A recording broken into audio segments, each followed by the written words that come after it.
Next है हमारे पास क्वेश्चन नंबर 9। क्वेश्चन नंबर 9 में वो कह रहे हैं in a parallelogram A B C D. एक पैलोग्राम है ए बी सी डी, तो एक पैलोग्राम ड्रॉ कर लेंगे A B C D, A B C और डी। तो ए बी सी डी हमने पैलोग्राम ड्रॉ कर लिया। अब आगे रीड करते हैं। Diagonals A C and B D, तो दो डायगोनल्स हैं ए सी और B D, intersect at O, एक दूसरे को ओ पे इंटरसेक्ट कर रहे हैं, मीन्स कि काट रहे हैं, मीट कर रहे हैं एक दूसरे को। तो हम क्या करेंगे, ए को सी के साथ मैच कर देंगे, बी को डी के साथ मैच कर देंगे। तो ये हमारे डायगोनल्स हो गए। और जहाँ पे ये इंटरसेक्ट कर रहे हैं, एक दूसरे को कट कर रहे हैं, मीन्स कि ये पॉइंट ये होगा ओ। देन हमें उन्होंने कहा अगर if A C equals 12 centimetre, अगर ए सी 12 सेंटीमीटर्स है एंड बी डी 16 सेंटीमीटर्स है, then find O A and O D. तो हमें क्या निकालना है, ओ ए एंड ओ डी। तो ये हमारा डायगोनल्स वाला क्वेश्चन है, तो डायगोनल्स वाली हम प्रॉपर्टी यूज़ करेंगे। डायगोनल्स वाली हमारी प्रॉपर्टी थी कि diagonals of A parallelogram bisect each other. हमारी प्रॉपर्टी थी डायगोनल्स ऑफ ए पैलोग्राम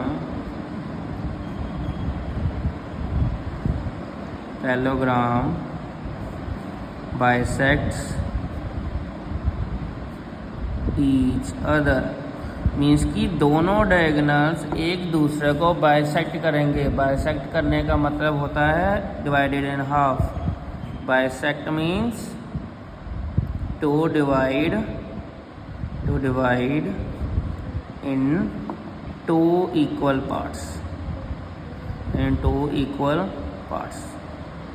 ठीक है। तो बाइसेक्ट करने का क्या मतलब होता है कि to divide in two equal parts. तो दोनों एक दूसरे को दो इक्वल पार्ट्स में क्या कर रहे हैं, डिवाइड कर रहे हैं। तो हम पहले फर्स्ट केस लेके चलेंगे, पहले हम ए सी को लेकर चलेंगे।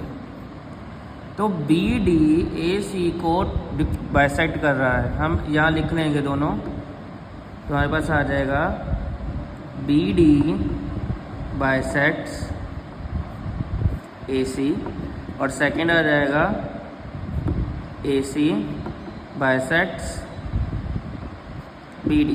क्योंकि दोनों एक दूसरे को बाइसेक्ट कर रहे हैं, तो हम उसे अलग अलग लिख सकते हैं कि बी डी ए सी को बाइसेक्ट कर रहा है और ए सी बी डी को बाइसेक्ट कर रहा है। तो अलग अलग लिख लिया। अब इसे यूज़ करेंगे फ्रॉम 1। अब इसको नंबर 1 और इसको नंबर 2 हमने दिया है। तो from 1 since B D bisect A C, अगर बी डी ए सी को बाइसेक्ट कर रहा है तो ए सी दो इक्वल पार्ट्स में डिवाइड हो गया। और उसके दो इक्वल पार्ट्स कौन कौन से हैं, ओ ए एंड ओ सी। तो ये दो इक्वल पार्ट्स हैं, उनमें से हमें कौन सा पार्ट चाहिए, ओ ए। तो मैं लिखूँगा ओ ए इज़ हाफ ऑफ ए सी, क्योंकि दो इक्वल पार्ट्स में जब कोई चीज़ डिवाइड होती है तो उसके जो पार्ट्स होते हैं वो हमारे होल का हाफ होते हैं। क्योंकि दो इक्वल पार्ट्स थे तो वो हाफ हो गया। तो यहाँ क्या करेंगे, ओ ए इक्वल्स हाफ ऑफ। अब ए सी कितना था हमारे पास, हमें ए सी गिवन था 12 सेंटीमीटर्स, तो 12।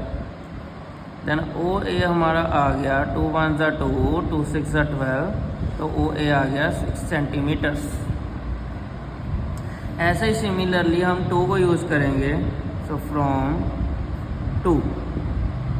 2 में हमें दिया हुआ है ए सी बाइसेक्ट्स बी डी। तो अगर ए सी ने बी सी को बाइसेक्ट कर दिया तो बी डी भी दो इक्वल पार्ट्स में हो गई, मीन्स कि B O and O D दो इक्वल पार्ट्स हो गए बी डी के। और हमें इसमें से कौन सा चाहिए, ओ डी चाहिए। तो ओ डी को लेकर करेंगे हमारा क्वेश्चन। सो ओ डी क्या हो जाएगा, हाफ हो जाएगा होल का, तो बी डी है। तो ओ डी क्या होगा, हाफ होगा। बी डी हमें दिया हुआ है 16 सेंटीमीटर्स, तो ओ डी हमारा आ गया 2 1 ज़ा 2 2 8 ज़ा 16, तो ये आ गया 8 सेंटीमीटर्स। तो हम इन द एंड लिख देंगे O A equal 6 centimetres and O D equals 8 centimetres. तो ये हमारा क्या हो जाएगा, आंसर हो जाएगा।